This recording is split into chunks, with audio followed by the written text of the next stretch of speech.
செய்திகள் தொடர்கின்றன. திருச்சி மாநகராட்சியுடன் திருவெரும்பூர் பேரூராட்சியை இணைத்தது செல்லும் என்று சென்னை உயர்நீதிமன்றம் தீர்ப்பு வழங்கியுள்ளது. திருச்சி மாநகராட்சியின் எல்லை விரிவாக்கத்தின் போது திருவெரும்பூர் பேரூராட்சி திருச்சியுடன் இணைக்கப்பட்டது. ஆனால் மக்களின் கருத்தை கேட்காமல் திருச்சியுடன் திருவெரும்பூரை இணைத்தது தவறு என்று கூறி சென்னை உயர்நீதிமன்றத்தில் வழக்கு தொடரப்பட்டது.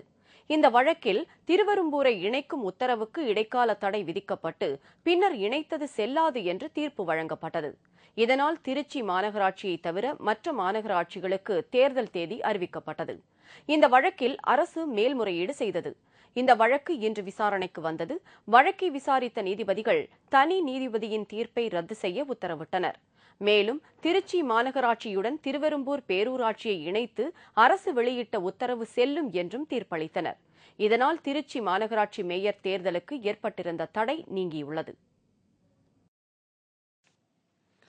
நெல்லையில் கலவரத்தை தடுப்பது குறித்து நடத்தப்பட்ட ஒத்திகை நிகழ்ச்சியால் பொதுமக்களிடையே பெரும் பீதி ஏற்பட்டது. ராமநாதபுரம் மாவட்டம் பரமக்குடியில் சமீபத்தில் ஏற்பட்ட கலவரத்தை அடக்க போலீசார் துப்பாக்கிச்சூடு நடத்தினர். இதில் 7 பேர் பரிதாபமாக பலியானார்கள். போலீசாரின் இத்தகைய நடவடிக்கைக்கு பல்வேறு தரப்பினரும் கண்டனம் தெரிவித்தனர். இதனால் கலவரத்தின் போது உயிர் இழப்பு ஏற்படாமல் இருக்க போலீசார் கலவரத்தை கட்டுப்படுத்த வேண்டும் என தமிழக அரசு உத்தரவிட்டிருந்தது. இதையொட்டி நெல்லை மாவட்டம் பெருமாள்புரம் போக்குவரத்து அலுவலகம் முன்பு ஒத்திகை நிகழ்ச்சி இன்று நடைபெற்றது. இந்த ஒத்திகை நிகழ்ச்சி உண்மையிலேயே நடப்பது போல் தத்துரூபமாக இருந்ததால் பொதுமக்களிடையே பெரும் பீதி ஏற்பட்டது.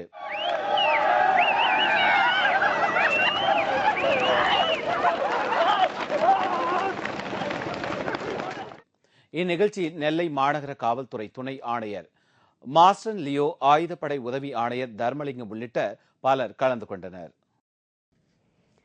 திருப்பதியில் நடைபெறும் பிரம்மோற்சவ விழாவை முன்னிட்டு சென்னையில் பிரம்மாண்ட திருக்குடை ஊர்வலங்கள் நடைபெற்றன. வடசென்னையில் ஒவ்வொரு வருடமும் திருமலை திருப்பதி திருக்குடை கவுனி தாண்டுவது வழக்கம்.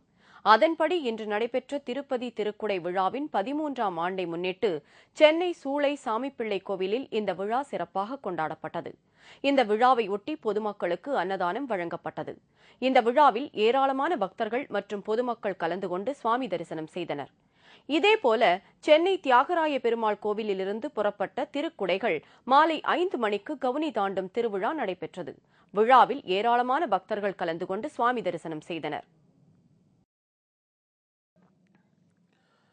சேலம் மாவட்டம் ஆத்தூர் அருகே எதிரே வந்த இருசக்கர வாகனங்கள் மோதிக்கொண்ட விபத்தில் 2 பேர் சம்பவ இடத்திலேயே பரிதாபமாக உயிரிழந்தனர்.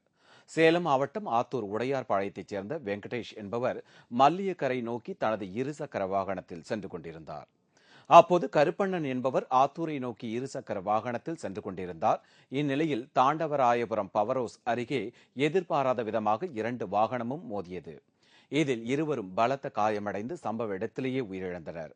விபத்து குறித்து தகவல் அறிந்து சம்பவ இடத்திற்கு விரைந்து வந்த ஆத்தூர் போலீசார் இருவரின் உடலை கைப்பற்றி பிரேத பரிசோதனைக்காக ஆத்தூர் அரசு மருத்துவமனைக்கு அனுப்பி வைத்தனர். கன்னியாகுமரியில் கோவில்கள் மற்றும் வீடுகளில் கொலு பொம்மைகளை வைத்து நவராத்திரி விழா வெகு சிறப்பாக நடைபெற்று வருகிறது.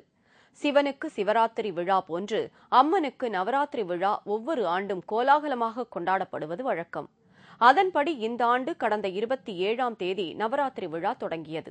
இதையொட்டி கன்னியாகுமரி மாவட்டத்தின் பல்வேறு பகுதிகளில் நவராத்திரி விழாவை முன்னிட்டு கோவில்கள் மற்றும் வீடுகளில் விதவிதமான சுவாமி உருவ பொம்மைகளை வைத்து பூஜை செய்து வருகின்றனர்.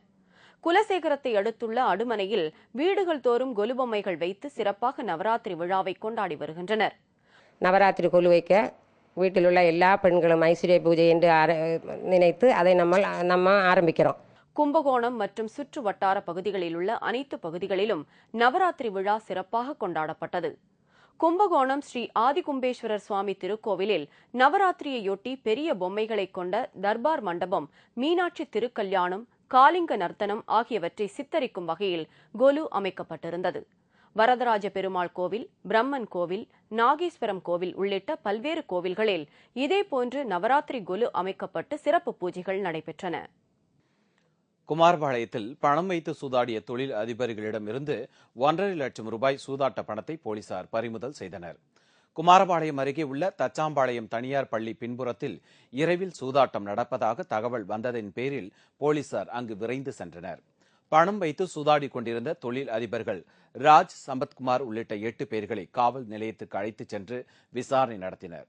அவர்களிடம் இருந்த சூதாட்ட பணம் 1,51,000 ரூபாய் பறிமுதல் செய்யப்பட்டது.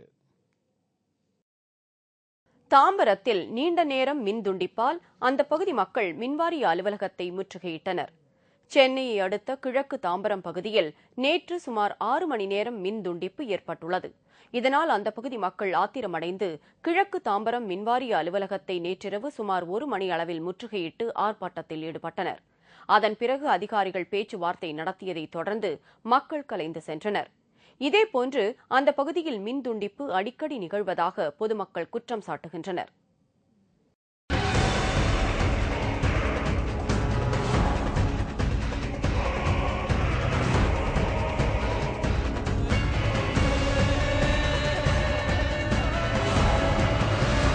அதிசயம், ஆனால் உண்மை. ஒளியை வைத்து நோயை குணப்படுத்துவது சர்வசாதாரண நிகழ்ச்சி. அந்த ஒளியை என்ன வகையில் பயன்படுத்துகிறார்கள் என்பதை பாருங்கள். இரவு நேரத்தில் கட்டிடத்தின் மீது பெரிய ராட்சச விளக்குகளின் ஒளியை பாய்ச்சி விதவிதமான அதிசயங்கள் நிகழ்த்தப்படுவது வியப்பாக இருக்கிறது அல்லவா?